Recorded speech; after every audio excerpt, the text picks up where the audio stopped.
Digital दौर ने जहां राब्तों, मालूमात के तबादले और इज़हार राय के नए मौके पैदा किए हैं, वहीं इसने privacy, cyber harassment, online blackmailing और ज़ाती मालूमात के तहफ़्फ़ुज़ जैसे नए चैलेंजेस भी जन्म दिए हैं।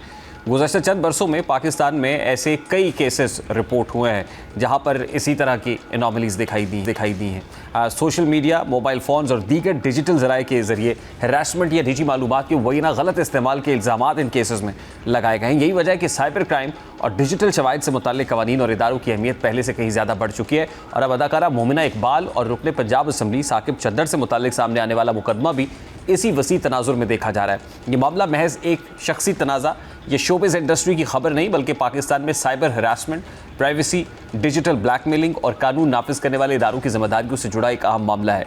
इस केस ने एक बार फिर इस बहस को जिंदा कर दिया है कि डिजिटल दौर में निजी मालूमात, ज़ाती रवाबित और सोशल मीडिया के ज़रिए पैदा होने वाले तनाज़ात किस हद तक संगीन कानूनी शक्ल इख्तियार कर सकते हैं। अब इस मामले में national cyber crime investigation agency ने पीका एक्ट के तहत साकिब चद्दर पर मुकदमा दर्ज किया है, जिसमें मुख्तलिफ नौयत के इल्ज़ामात शामिल है। ताहम ये बात इंतहाई अहम है कि मुकदमा दर्ज होना और इल्ज़ामात का सामने आना किसी फ़र्द के जुर्म के साबित होने के मुतरादिफ नहीं होता। अब देखा जाए तो इस केस का सबसे अहम पहलू डिजिटल एविडेंसेस की हैसियत है और FIR में वीडियोस, मोबाइल फ़ोन, पैगामात और दीगर इलेक्ट्रॉनिक मवाद का जिक्र किया गया है। जदीद दौर में साइबर जराइम की तहकीकात का इन्हिसार बड़ी हद तक डिजिटल फोरेंसिक तज्ज़िये पर होता है।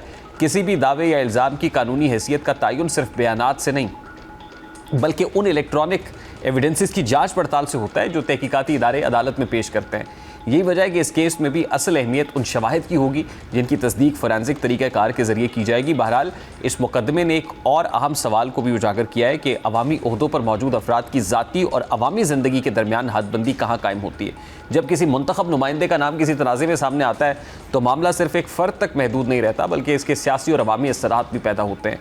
ऐसे हालात में मुतल्लिका शख्सियात पर अवामी और मीडिया दबाव बढ़ जाता है, जबकि कानूनी इदारों पर भी गैर जानिबदाराना तहकीकात की जिम्मेदारी मज़ीद बढ़ जाती है। दूसरी जानिब ये मामला ख़वातीन के तहफ़्फ़ुज़ और साइबर हैरेसमेंट के ख़िलाफ़ कवानीन की अहमियत को भी नुमाया करता है। गुज़श्ता चंद बरसों में पाकिस्तान में साइबर हैरेसमेंट, ब्लैकमेलिंग और निजी मालूमात के गलत इस्तेमाल के मुतअद्दिद मुकदमात सामने आए हैं। इन वाक़यात ने यह एहसास पैदा किया है कि डिजिटल प्लेटफॉर्म्स पर अफराद की प्राइवेसी का तहफ़्फ़ुज़ एक बड़ा चैलेंज बनता जा रहा है। इसी तनाजुर में पेका कानून और साइबर क्राइम से मुताल्लिक़ इदारों का किरदार मज़ीद अहम हो जाता है। अब सियासी एतबार से भी देखा जाए तो ये मुकदमा दिलचस्पी का बायस है, क्योंकि जब किसी अवामी नुमाइंदे का नाम किसी कानूनी तनाज़े में सामने आता है तो इसके असरात सिर्फ मुतल्लिका शख्सियत तक महदूद नहीं रहते, बल्कि उसकी सियासी जमात और अवामी तासुर पर भी पड़ सकते हैं। ताहम इस मरहले पर सियासी नताइज के बारे में हतमी राय कायम करना कबल अज़ वक्त होगा, क्योंकि तमाम तर मामला तहकीकात और अदालती कार्रवाई के नताइज से वाबस्ता है।